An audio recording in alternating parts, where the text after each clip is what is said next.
Hello, this is Daniel Mart, and today I'm going to be doing another video.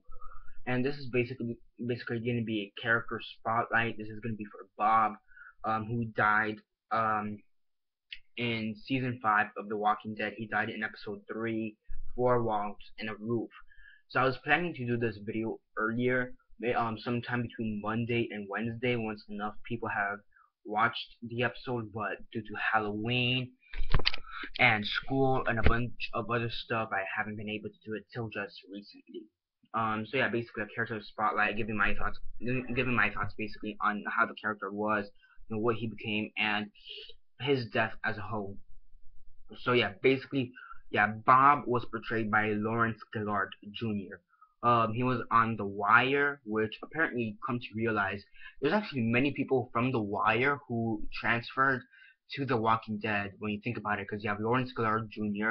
who portrays Bob, Chad Coleman who portrays Tyrese, and then you also have Seth Gilliam who portrays Father Gabriel.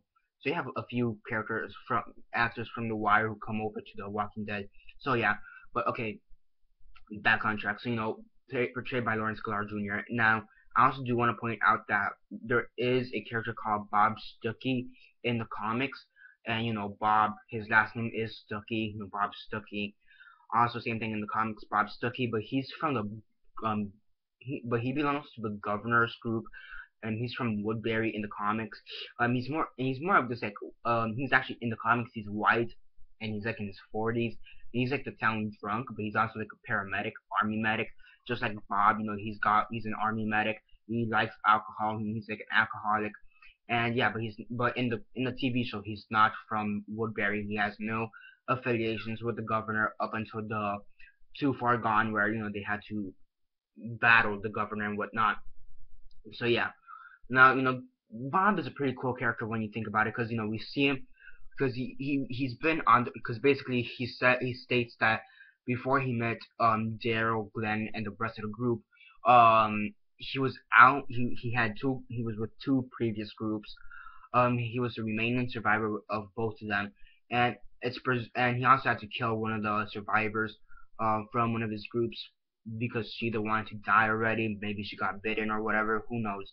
But he states that he did have to kill at least one survivor from one of his previous groups, and she just wanted to die, I guess. When we start season 4, he's been in the prison for about a week, and you sense that he wants to get closer to Sasha. It kind of hints at it and whatnot, and then the flu kind of starts going around, and the flu, the bleeding eyes, and he helps with all the medical stuff, and he gets supplies, or he tries to get supplies, but that's more of a mission for himself because he gets alcohol at the end.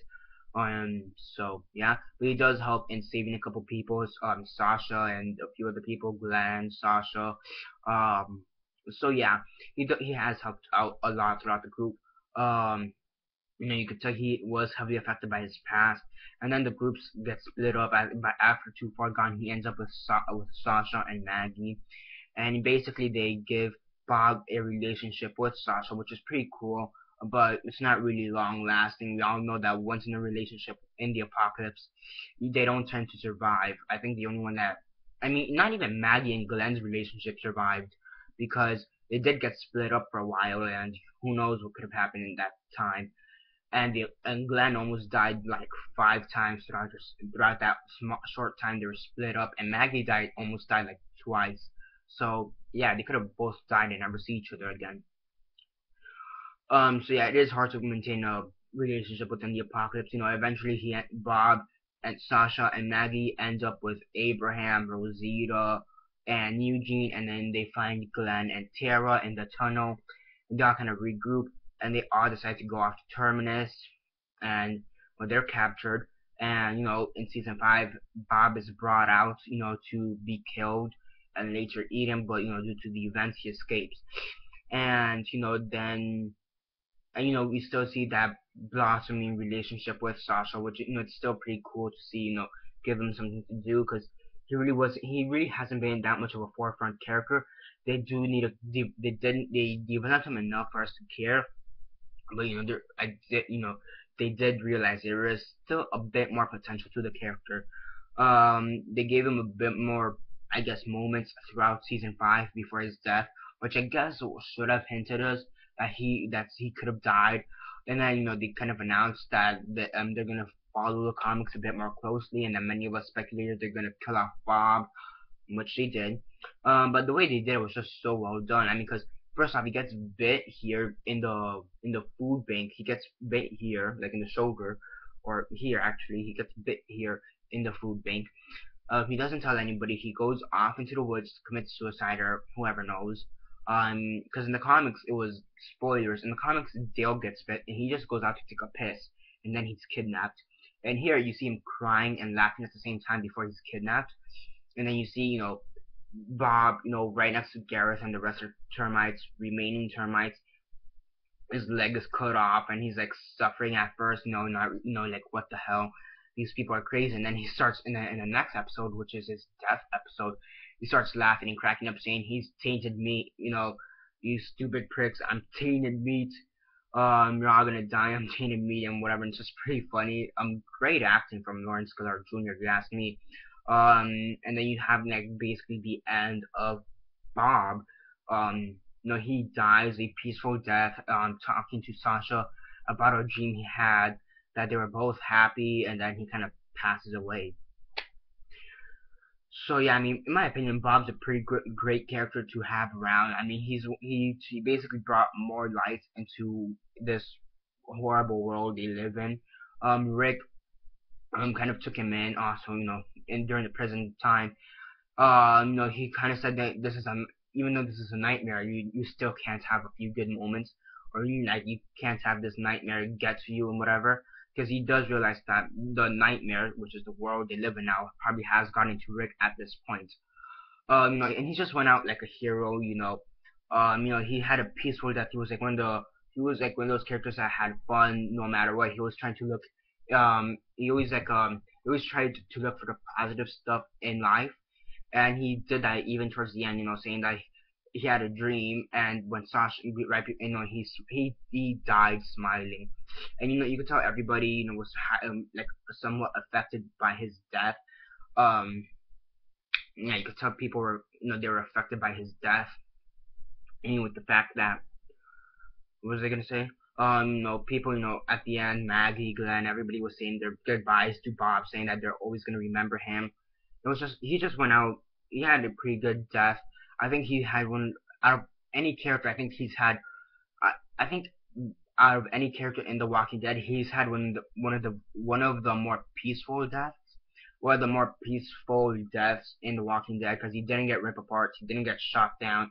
He just died in this. Well, he died in his sleep, more or less. He kind of passed away. Blinked out. He kind of more or less died in his sleep, or in a way that he chose to die. And because really, when you think about it, not many characters get a peaceful death. Because you get Jim, who died peacefully. You get Bob, who died peacefully. You get Jackie and Jenner, who died peacefully. And then maybe you could argue that Milton and Andrea died peacefully, but you have to remember that Milton was stabbed like 5 times over in the guts, and he was just really bleeding out. And then Andrea, she chose suicide. So yeah, I mean, David Chalmers died somewhat peacefully in his sleep. Michael Coleman died in his sleep, more or less, but not many characters die a peaceful death. And not many characters die the way not many characters die the way they want to or choose to. So it is good to see that this is a peaceful death, and it is a well-deserved death. And Bob Stuckey, Lawrence Goddard Jr., you will be missed in the series. I'm really excited to see what he comes up with next. The actor. Yeah. So Bob, pretty great character. Subscribe if you're not already subscribed. I do Walking Dead reviews for both the comics and the TV show. I also review other TV shows, other comic books, and movies. If you want to see any other character spotlight, maybe I'll do them from time to time. I don't know. Comment down below. Give your thoughts on that. I don't know. Like the video, share on Facebook, Twitter, MySpace, or whatever you guys prefer. And that's basically it for now. This is Daniel Martz signing off.